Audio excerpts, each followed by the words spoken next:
વિદ્યાર્થીઓ good morning. આજે આપણે જે ચેપ્ટર 10 છે એને આપણે આગળ આજે ભણવાનું છે। ગયા લેક્ચરમાં આપણે અરીસાના પ્રકારો વિશે ભણ્યા હતા, જેમાં આપણે અરીસાના બે મુખ્ય પ્રકારો સમજ્યા હતા, સમતલ અરીસો અને ગોલીય અરીસો। સમતલ અરીસા દ્વારા પરાવર્તન કઈ રીતે થાય અને સમતલ અરીસામાં તેની સામે રાખેલી વસ્તુનું પ્રતિબિંબ કેવું રચાય, એની લાક્ષણિકતાઓ કઈ કઈ છે એની આપણે ગયા લેક્ચરમાં ચર્ચા કરી। આજે જે આપણે લેક્ચરમાં ચર્ચા કરવાની છે એ છે ગોલીય અરીસા। ગોલીય અરીસાના બે પ્રકાર છે જેની આપણે ગયા લેક્ચરમાં ચર્ચા કરી હતી। પહેલો પ્રકાર અંતર્ગોળ અરીસો અને બીજો પ્રકાર બહિર્ગોળ અરીસો। આ બંને ગોલીય અરીસા એટલા માટે છે કારણ કે આ બંને પ્રકારના અરીસાની જે પરાવર્તક સપાટી છે, પરાવર્તક સપાટી એટલે કે જે કિરણો જે એની સપાટી ઉપર આપાત થઈને પરાવર્તન પામે છે એ પરાવર્તક સપાટી વક્રાકાર હોય છે, એટલે કે ગોળાકાર હોય છે। એટલા માટે આવા અરીસાને આપણે ગોલીય અરીસા તરીકે ઓળખીએ છીએ। આ ગોલીય અરીસાના જે મેં વાત કરી એમ બે પ્રકાર છે, જેમાં પહેલો પ્રકાર અંતર્ગોળ અરીસો અને બીજો પ્રકાર બહિર્ગોળ અરીસો। પહેલા આપણે એ સમજીએ કે બંને વચ્ચે ડિફરન્સ શું છે, બંને વચ્ચે પાયાનો તફાવત શું છે। આકૃતિ ઉપરથી તરત ખ્યાલ આવે કે જે આ અંતર્ગોળ અરીસો છે એ આ અંતર્ગોળ અરીસાની પરાવર્તક સપાટી છે। પરાવર્તક સપાટી, અંતર્ગોળ અરીસાની જે પરાવર્તક સપાટી છે એ અંદરના ભાગમાં આવેલી છે। હવે કોના અંદરના ભાગમાં? ધારો કે આ અંતર્ગોળ અરીસો આપણે ગોળાકાર ભાગ સ્વરૂપે લઈએ, આ એક ગોળાકાર ભાગ છે એનો એક ભાગ એટલે અંતર્ગોળ અરીસો। આ ગોળાકાર ભાગનો અંદરના ભાગમાં તમે જુઓ પરાવર્તક સપાટી આવેલી છે। આખો ગોળાકાર અરીસો, આ એનો બહારનો ભાગ, આ એનો અંદરનો ભાગ, તો એના અંદરના ભાગમાં પરાવર્તક સપાટી છે। તો અંતર્ગોળ અરીસાની જે પરાવર્તક સપાટી છે એ અંદરના ભાગમાં આવેલી હોય છે। જ્યારે બહિર્ગોળ અરીસાની આપણે વાત કરીએ તો એની ચર્ચા કરીએ તો અહીંયા આગળ તમે જોઈ શકો છો કે આ બહિર્ગોળ અરીસો આ ગોળાકાર જે રચના છે એના ભાગ સ્વરૂપે છે। આ બહિર્ગોળ અરીસામાં આ અંદરનો ભાગ અને બહારનો ભાગ, બહારના ભાગમાં અહીંયા આગળ તમે જોઈ શકો છો એની પરાવર્તક સપાટી છે, એટલે આ થઈ ગઈ પરાવર્તક સપાટી। તમે જોઈ શકો છો કે બહિર્ગોળ અરીસામાં જે બહારના ભાગ છે બહારના ભાગમાં પરાવર્તક સપાટી છે। તો અંતર્ગોળ અને બહિર્ગોળ અરીસા વચ્ચેનો આ મુખ્ય તફાવત છે। અંતર્ગોળ અરીસાની જે પરાવર્તક સપાટી છે ગોળાકાર ભાગના અંદરના ભાગમાં આવેલી હોય અને બહિર્ગોળ અરીસામાં પરાવર્તક સપાટી એ ગોળાકાર ભાગના બહારના ભાગમાં આવેલી હોય। તો પહેલા જે આપણે બે વચ્ચેનો જે મુખ્ય તફાવત છે એને આપણે નોંધી લઈએ। પરાવર્તક સપાટી અંદરના ભાગ,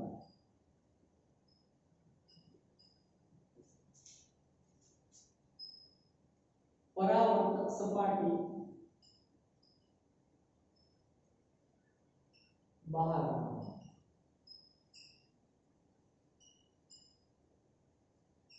તો આ અંતર્ગોળ અને બહિર્ગોળ અરીસા વચ્ચેનો મુખ્ય તફાવત। આજ આપણે જે ચર્ચા કરવાની છે એ અંતર્ગોળ અને બહિર્ગોળ અરીસામાં જે કેટલાક પદો છે, જે કેટલાક મુખ્ય એની સંકલ્પનાઓ છે, જે અંતર્ગોળ અને બહિર્ગોળ અરીસાના મુખ્ય ભાગો છે એના વિશે આપણે સમજણ આપણે આજ મેળવવાની છે। આપણે આકૃતિ સાથે એ દરેક પદો વિશે સમજણ મેળવતા જઈશું અને બંને અરીસામાં આપણે મેળવતા જઈશું।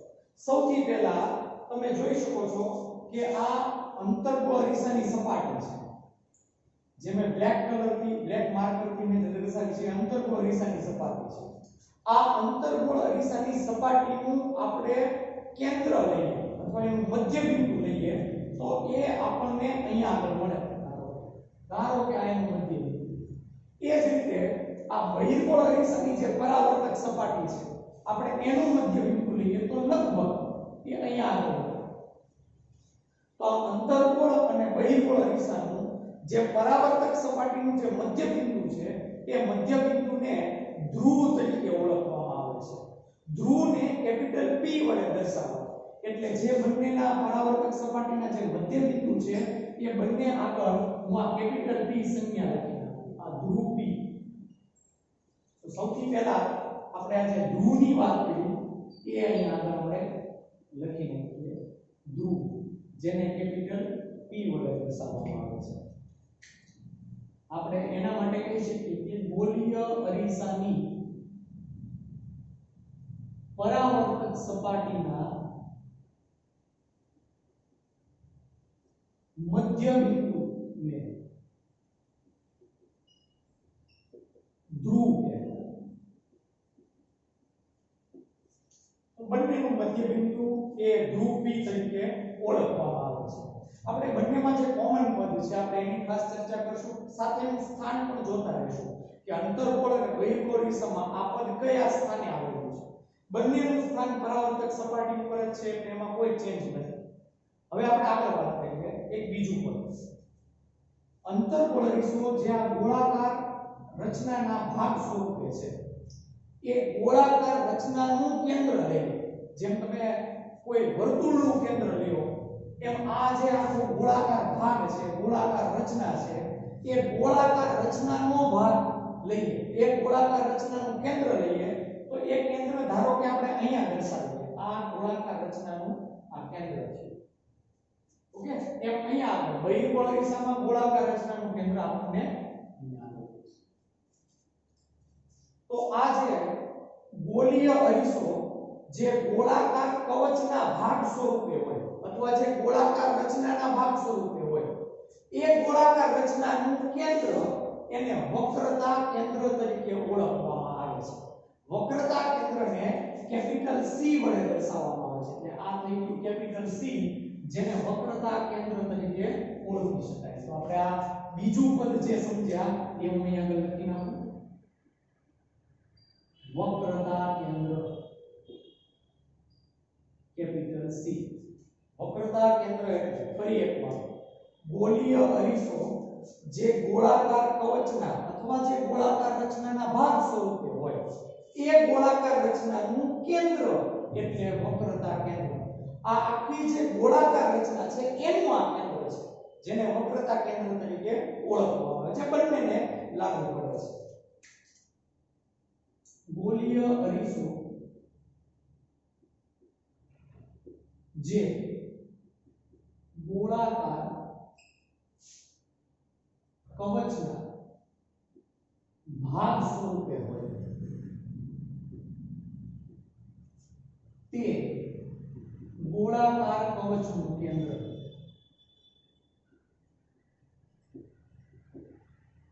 એટલે વક્રતા કેન્દ્ર.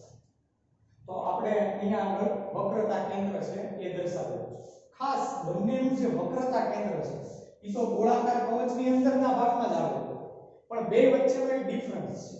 તમે જુઓ તો અંતર્ગોળ અરીસામાં જે પરાવર્તક સપાટી છે, એ પરાવર્તક સપાટીના આગળના ભાગમાં વક્રતા કેન્દ્ર છે. આ પરાવર્તક સપાટી જે મેં દર્શાવી છે એને ધ્યાનમાં લો તો એના આગળના ભાગમાં આ વક્રતા કેન્દ્ર છે. જ્યારે બહિર્ગોળ અરીસામાં તમે જુઓ તો બહિર્ગોળ અરીસામાં પરાવર્તક સપાટી એ બહારના ભાગમાં છે, એ બહારના પાછળના ભાગમાં વક્રતા કેન્દ્ર છે.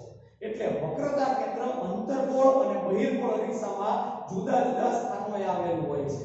કહી શકાય કે અંતર્ગોળ અરીસામાં વક્રતા કેન્દ્ર પરાવર્તક સપાટીની આગળ, જ્યારે બહિર્ગોળ અરીસામાં વક્રતા કેન્દ્ર પરાવર્તક સપાટીના પાછળના ભાગમાં છે. બંનેના સ્થાન આપણે અંતર્ગોળ અને બહિર્ગોળ અરીસા માટે દર્શાવી દઈએ. અને આ પ્રમાણે દર્શાવી દઈએ. ખ્યાલ આવે? અંતર્ગોળ અરીસા માટે વક્રતા કેન્દ્ર પરાવર્તક સપાટીના આગળના ભાગ અને બહિર્ગોળ અરીસામાં વક્રતા કેન્દ્ર પરાવર્તક સપાટીના પાછળના ભાગ માં દર્શાવી દઈએ. એટલે બંને એકબીજાથી જુદા પડે. અંતર્ગોળ અરીસા માટે આ આપણે જે વાત કરીએ બહિર્ગોળ અરીસા માટે. ત્યાર પછી આપણે આગળ વાત કરીએ વર્તુળની. આપણે વાત કરીએ, તમે ગણિતમાં વર્તુળ વિશે ભણી ગયા છો તો વર્તુળમાં વર્તુળના કેન્દ્રથી એની સપાટી સુધીનું જે માપ હોય એને આપણે વર્તુળની ત્રિજ્યા કહીએ છીએ એમ અહીંયા આગળ આ ગોળાનું કેન્દ્ર એટલે વક્રતા કેન્દ્ર અને વક્રતા કેન્દ્રથી આ એની સપાટી સુધીનું માપ જે લઈએ એને વક્રતા કેન્દ્ર કહેવામાં આવે તો આ થઈ ગયું આપણા માટે સોરી એને વક્રતા ત્રિજ્યા કહેવામાં આવે તો આ થઈ ગઈ આપણા માટે વક્રતા ત્રિજ્યા એમ અહીંયા પણ આપણે વક્રતા ત્રિજ્યા દર્શાવી શકીએ કેન્દ્રથી એની સપાટી સુધીનું માપ એટલે વક્રતા ત્રિજ્યા માત્ર એવું નહીં કે તમે આ રીતે માપ લઈ શકો તમે કોઈ પણ કેન્દ્રથી કોઈ પણ સપાટી સુધીનું માપ લઈ શકો પણ આપણે પરાવર્તક સપાટી છે એને ધ્યાનમાં લઈને વક્રતા ત્રિજ્યા છે આ પ્રમાણે આપણે દર્શાવીએ છીએ તો આ થઈ ગઈ ત્રીજા પદની વાત જેને વક્રતા ત્રિજ્યા તરીકે ઓળખવામાં આવે છે વક્રતા ત્રિજ્યા વક્રતા ત્રિજ્યાને કેપિટલ R વડે દર્શાવવામાં આવે છે વક્રતા ત્રિજ્યા એટલે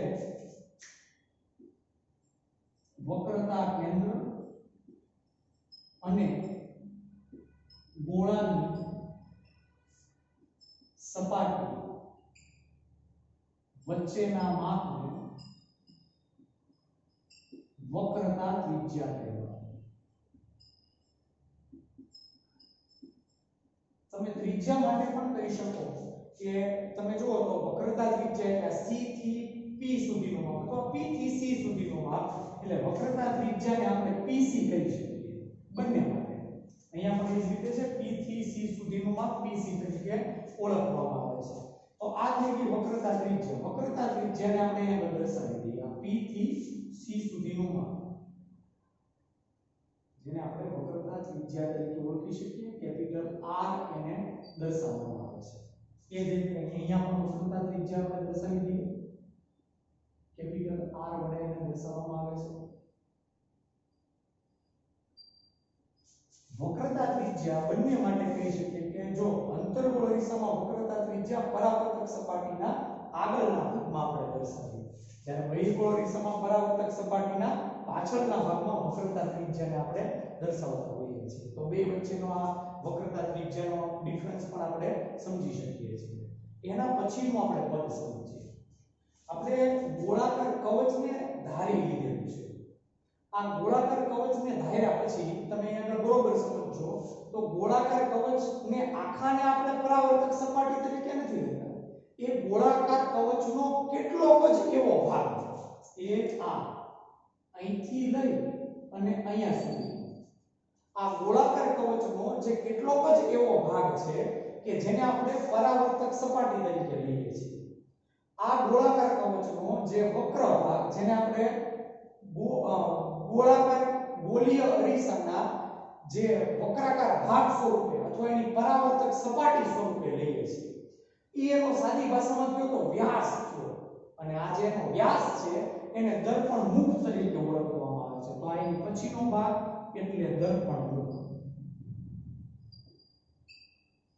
એની કોઈ સંજ્ઞા નથી પણ આપણે દર્પણ મુખને ચોક્કસ આપણે અંતર વડે દર્શાવી શકીએ દાખલા તરીકે હું અહીંયા આગળ બિંદુ M દર્શાવું આ દર્પણ આ પરાવર્તક સપાટીની શરૂઆત કઈથી થાય છે અને આ M એ આ પરાવર્તક સપાટીનો અંત આવે છે તો આ MN એનું દર્પણ મુખ છે અંતર્ગોળ અરીસા માટે એમ બહિર્ગોળ અરીસા માટે પણ આપણે દર્શાવી શકીએ જો અહીંયા આગળ M થી પરાવર્તક સપાટી ચાલુ થાય છે તો આ N બિંદુએ પરાવર્તક સપાટી છે પૂર્ણ થાય છે તો એને દર્પણ મુખ કહેવામાં આવે દર્પણ મુખ માટે આપણે કહી શકીએ કે ગોળાકાર કવચનો કેટલોક એવો ગોળાકાર ભાગ કે જે પરાવર્તક સપાટી સ્વરૂપે વર્તે જે ગોળીય અરીસાના વ્યાસ તરીકે પણ ઓળખી શકાય એને દર્પણ મુખ તરીકે ઓળખવામાં આવે છે એની વ્યાખ્યા આપણે લખી શકીએ ગોળાકાર કવચનો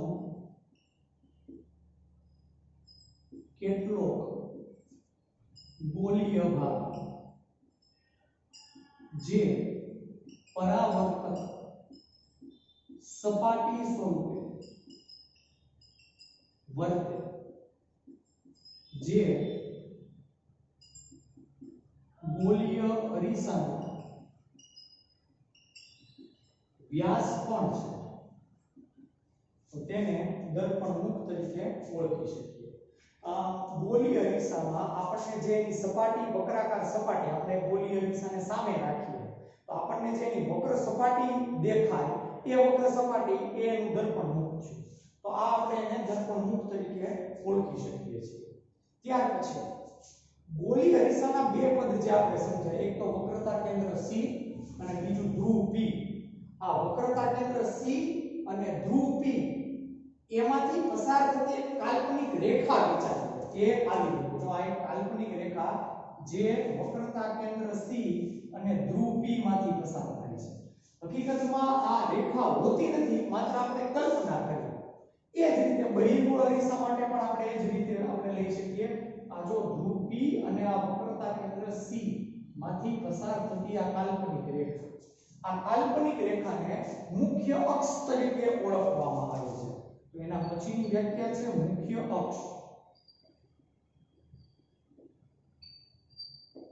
મુખ્ય અક્ષ માટે આપણે એમ કહી શકીએ, ગોલીય અરીસામાં વક્રતા કેન્દ્ર C અને ધ્રુવ P, એ જ રીતે ઓલા બહિર્ગોળ અરીસામાં પણ એમ કહી શકીએ, વક્રતા કેન્દ્ર C અને ધ્રુવ P માંથી પસાર થતી કાલ્પનિક રેખા એને કહેવામાં આવે મુખ્ય અક્ષ. એની કોઈ સંજ્ઞા નથી, મુખ્ય અક્ષ તરીકે આપણે એને ઓળખી શકીએ. ગોલીય અરીસામાં વક્રતા કેન્દ્ર એટલે કે C અને ધ્રુવ P માંથી પસાર થતી કાલ્પનિક રેખા, તો એને આપણે મુખ્ય અક્ષ તરીકે ઓળખી શકીએ છીએ. ત્યાર પછી આપણે જે મુદ્દાની ચર્ચા કરવાની છે એ મુદ્દા માટે હું અહીંયા આગળ જે આકૃતિ છે એમાં જે ગોલીય અરીસો છે બંને આકૃતિમાં, એ ગોલીય અરીસા સિવાય માત્ર જે દર્પણમુખ વાળો ભાગ છે અથવા જે પરાવર્તક સપાટી છે એને હું અહીંયા આગળ દર્શાવી દઉં.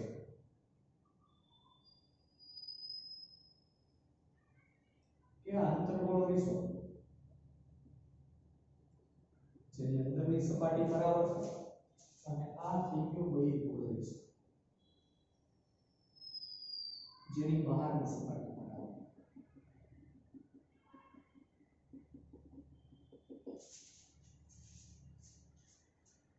ઓકે, હવે આપણે અંતર્ગોળ અરીસામાં મુખ્ય બે બાબતોને દર્શાવી દીધી, ધ્રુવ P અને બીજું વક્રતા કેન્દ્ર C મુખ્ય અક્ષ સાથે.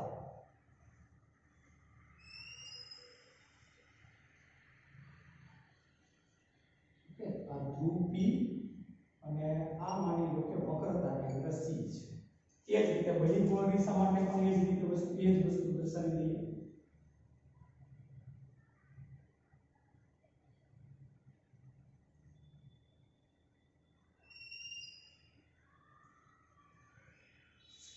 અહીંયા ધ્રુવ P ને દર્શાવીએ અને આ આપણા માટે થઈ ગયું વક્રતા કેન્દ્ર C. વક્રતા કેન્દ્ર C બહિર્ગોળ અરીસામાં ક્યાં દર્શાવવાનું એ જરાક જોઈ લઈએ.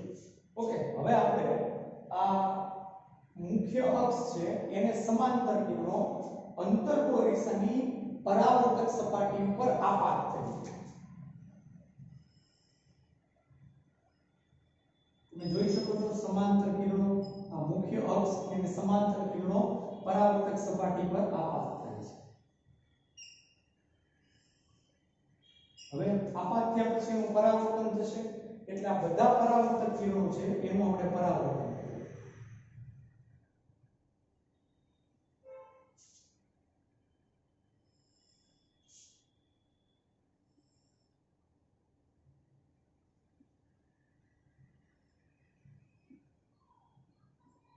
બધા કિરણોનું પરાવર્તન થતા તમને જોવા મળશે કે જે આપણે અહીંયા મુખ્ય અક્ષ દર્શાવેલી છે એ મુખ્ય અક્ષના કોઈ એક બિંદુ પર એ બધા પરાવર્તક કિરણો કેન્દ્રિત થાય છે.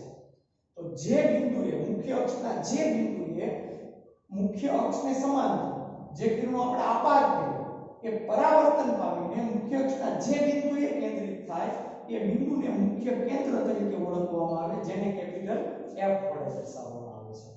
અંતર્ગોળ અરીસા માટે જે બાજુ વક્રતા કેન્દ્ર હોય એ બાજુ જ મુખ્ય કેન્દ્ર F આપણને મળે છે. તો આને આપણે મુખ્ય કેન્દ્ર F તરીકે ઓળખીશું. હવે એ જ રીતે આપણે બહિર્ગોળ અરીસા માટે વિચારીએ. બરોબર, ધ્યાન આપજો. બહિર્ગોળ અરીસામાં પરાવર્તક સપાટી આ એની મુખ્ય અક્ષને સમાંતર કિરણો આપણે આપાત કરીએ.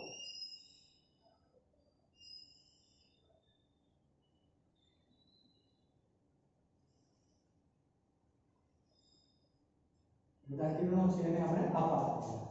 હવે આ બધા કિરણો બહિર્ગોળ અરીસો છે એ પરાવર્તન એનું કરશે, પણ અહીંયા આગળ જો કિરણો કેન્દ્રિત થયા, પણ અહીંયા આગળ કિરણો છે એ વિકેન્દ્રિત થશે.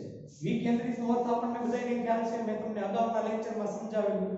જ્યારે કિરણો એકબીજાથી દૂર જાય ત્યારે એનું વિકેન્દ્રીકરણ થાય, એટલે બધા કિરણો વિકેન્દ્રિત થાય, પણ એ બધા કિરણોને આપણે પાછળ તરફ કાલ્પનિક રીતે લંબાવીએ તો એક બિંદુએ કેન્દ્રિત થતા હોય એવો આપણને ભાસ થાય.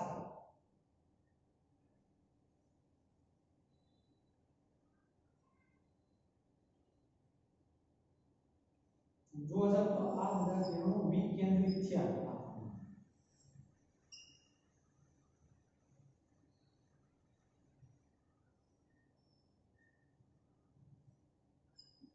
જોઈ શકો છો બધા કિરણો છે પરાવર્તન પામીને વિકેન્દ્રિત છે, એટલે અલગ અલગ દિશામાં છે એનું પરાવર્તન છે.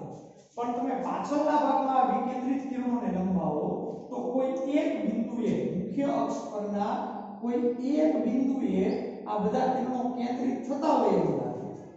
તો એ મુખ્ય અક્ષ પરના જે બિંદુએ કેન્દ્રિત થતા હોય એવું લાગે એને એનું મુખ્ય કેન્દ્ર કહેવામાં આવે છે. બહિર્ગોળ અરીસામાં મુખ્ય કેન્દ્ર છે એ વિકેન્દ્રિત થઈને કાલ્પનિક રીતે પાછળના ભાગમાં મળે છે, જ્યારે અંતર્ગોળ અરીસામાં વાસ્તવિક રીતે આપણને મુખ્ય કેન્દ્ર છે એ વક્રતા કેન્દ્ર તરફ આપણને મળતું હોય છે. પણ મેં મુખ્ય કેન્દ્રને આપણે એક બાબતે સ્પષ્ટ રીતે સમજી શકીએ કે જ્યારે કોઈ ગોળીય અરીસામાં મુખ્ય અક્ષને સમાંતર કિરણો આપાત કરીએ અને એ કિરણો પરાવર્તન પામીને મુખ્ય અક્ષ પરના જે બિંદુએ કેન્દ્રિત થાય અથવા વિકેન્દ્રિત થાય તો એ બિંદુને મુખ્ય કેન્દ્ર તરીકે ઓળખવામાં આવે છે, અને મુખ્ય કેન્દ્રને કેપિટલ F વડે દર્શાવી શકાય. તો એના પછીનું આપણે વાત કરીએ મુખ્ય કેન્દ્ર.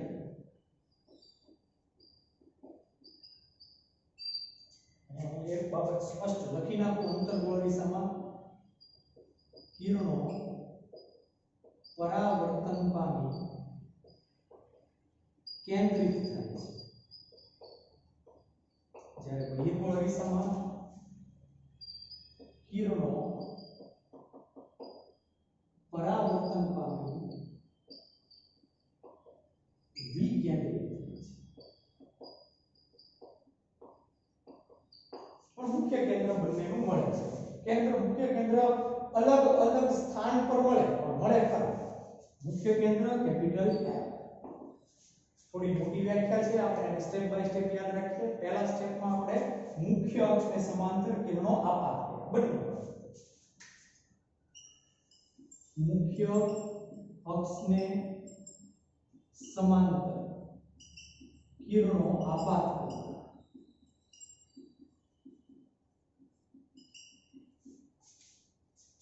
તેનું પરાવર્તન થાય છે. પરાવર્તન થયું મુખ્ય અક્ષ પરના જે બિંદુએ કેન્દ્રિત થાય, મુખ્ય અક્ષ પરના જે બિંદુએ કેન્દ્રિત થાય તે બિંદુને મુખ્ય કેન્દ્ર કહેવાય. તે બિંદુ એટલે મુખ્ય કેન્દ્ર. તો આપણે આજે ચર્ચા કરી કે મુખ્ય કેન્દ્રની ચર્ચા કરી. છેલ્લા પદની આપણે ચર્ચા કરીએ. બહુ સિમ્પલ વસ્તુ છે. આ મુખ્ય કેન્દ્ર F અને આ ધ્રુવ P, મુખ્ય કેન્દ્ર F અને ધ્રુવ P વચ્ચેનું આપણે અંતર લઈએ. અહીંયા આ મુખ્ય કેન્દ્ર F અને ધ્રુવ P વચ્ચેનું જે અંતર છે એને કેન્દ્ર લંબાઈ કહેવામાં આવે, જેને સ્મોલ f વડે દર્શાવાય છે. એટલે ખાસ સંજ્ઞામાં ભૂલ ન થાય, ધ્યાન રાખજો. તમે કેપિટલ F કરશો તો મુખ્ય કેન્દ્ર અને સ્મોલ f કરશો તો કેન્દ્ર. એ જ રીતે આપણે બહિર્ગોળ અરીસા માટે પણ એમ કહી શકીએ. આ આ મુખ્ય કેન્દ્ર F અને આ ધ્રુવ P એની વચ્ચેનું જે અંતર છે એને કેન્દ્ર લંબાઈ તરીકે ઓળખવામાં આવે છે. તો આ વાત કરી આપણે બંનેની કેન્દ્ર લંબાઈ એટલે સ્મોલ f. કેન્દ્ર લંબાઈ સ્મોલ f. બહુ સરળ વ્યાખ્યા. મુખ્ય કેન્દ્ર F અને ધ્રુવ P આ બંને વચ્ચેનું અંતર એટલે કેન્દ્ર લંબાઈ. મુખ્ય કેન્દ્ર F અને ધ્રુવ P વચ્ચેનું અંતર એટલે કેન્દ્ર. તો આપણે જે પદ સમજવાના હતા બંને માટે, બંને અરીસા માટે, એ બધા જ પદની આપણે ચર્ચા કરી. ધ્રુવ, વક્રતા કેન્દ્ર, વક્રતા ત્રિજ્યા, દર્પણ મુખ, મુખ્ય અક્ષ, મુખ્ય કેન્દ્ર અને કેન્દ્ર. હવે એનો જે આપણે આગળ પાઠ સમજવાનો છે એ પાઠ માટે ખાસ તો આ બધા પદો વિશે તમારા માઇન્ડમાં એકદમ ક્લિયર તમે માહિતી હોવા જોઈએ. દરેક બાબતોને સ્પષ્ટ રીતે તમારી સમજણ હોવી જોઈએ, તો જ તમે આગળની બાબતો છે એને વધુ સ્પષ્ટતાથી સમજી શકો છો. એક બીજી બાબત જે મુખ્ય કેન્દ્ર લંબાઈ f અને આ વક્રતા ત્રિજ્યા r એ બંને વચ્ચેના સંબંધ બાબતે છે, એક છેલ્લી બાબતની આપણે ચર્ચા કરી લઈએ.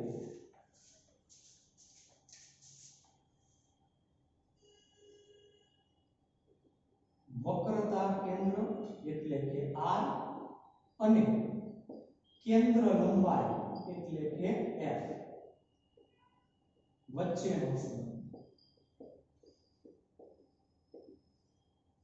જે દાખલામાં પણ આપણને ઉપયોગી થાય છે. આ અંતર્ગોળ અરીસામાં આ એમ વક્રતા કેન્દ્ર છે. હવે ધારો કે હું અહીં આગળ એનું મુખ્ય કેન્દ્ર દર્શાવી દઉં. ધારો કે આ એનું મુખ્ય કેન્દ્ર F છે. આ વક્રતા કેન્દ્ર C. વક્રતા કેન્દ્ર C અને ધ્રુવ P વચ્ચેના અંતરને આપણે r કહી દીધું છે, આપણને ખ્યાલ છે. આ જે મુખ્ય કેન્દ્ર છે F, મુખ્ય કેન્દ્ર F અને આ ધ્રુવ P વચ્ચેનું અંતર એને આપણે કેન્દ્ર લંબાઈ કહીએ છીએ.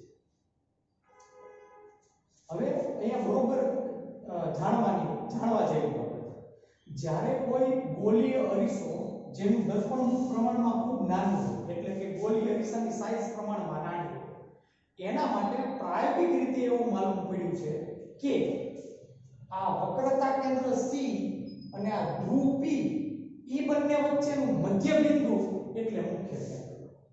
એટલે જે આપણે આ જે ત્રિજ્યા r એ ત્રિજ્યાના મધ્ય બિંદુ સ્વરૂપે આપણને f મળે છે. એનો સીધો અર્થ એમ થાય કે આ f અને p વચ્ચેનું અંતર જેને આપણે કેન્દ્ર લંબાઈ કીધી, એ કેન્દ્ર લંબાઈ વક્રતા ત્રિજ્યાથી બમણી હોય છે, સોરી અડધી હોય છે, એમ આપણે કહી શકીએ. તો પહેલા તો આપણે જે અગત્યની બાબત છે એ લખી નાખીએ. C અને આ P વચ્ચેનું જે મધ્ય બિંદુ છે એ મુખ્ય કેન્દ્ર કહેવાય.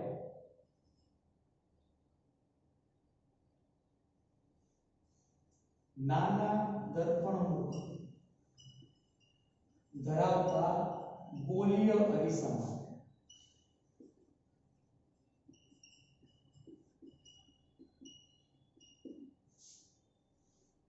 C અને P વચ્ચેનું મધ્ય બિંદુ F મળે. તેથી આ જે વક્રતા ત્રિજ્યા r છે એ આ કેન્દ્ર લંબાઈથી બમણી હોય, એટલે આપણે એમ કહી શકીએ r બરાબર 2f. આપણે વક્રતા ત્રિજ્યા r ને કેન્દ્ર લંબાઈ તરીકે લઈએ તો કેન્દ્ર લંબાઈ બમણી કરવી પડે, ઊંધું કહી શકાય. અથવા આપણે કેન્દ્ર લંબાઈ લેવી હોય તો એ વક્રતા ત્રિજ્યાથી અડધી હોય છે, એટલે r ના છેદમાં આપણે 2 પણ લઈ શકીએ. તો આ એક બાબત છે એ ખાસ ધ્યાનમાં લેવા જેવી છે. અને આ r અને f વચ્ચેનો સંબંધ છે એ તમારા માઇન્ડમાં સ્પષ્ટ રહેવો જોઈએ કે હંમેશા વક્રતા ત્રિજ્યા એ કેન્દ્ર લંબાઈથી બમણી હોય અથવા કેન્દ્ર લંબાઈ વક્રતા ત્રિજ્યાથી અડધી હોય છે. તો આ આપણે જે ચર્ચા કરી, અલગ અલગ પદની ચર્ચા કરી, સાથે આપણે જે અગત્યની બાબતો હતી અંતર્ગોળ અરીસા અને બહિર્ગોળ અરીસા માટે આપણે એની ચર્ચા કરી. આવતા લેક્ચરમાં અહીંથી આપણે અંતર્ગોળ અને બહિર્ગોળ અરીસામાં રચાતા પ્રતિબિંબ સાથે કેટલાક કિરણોના નિયમો છે એની આપણે આવતા લેક્ચરમાં ચર્ચા કરીશું.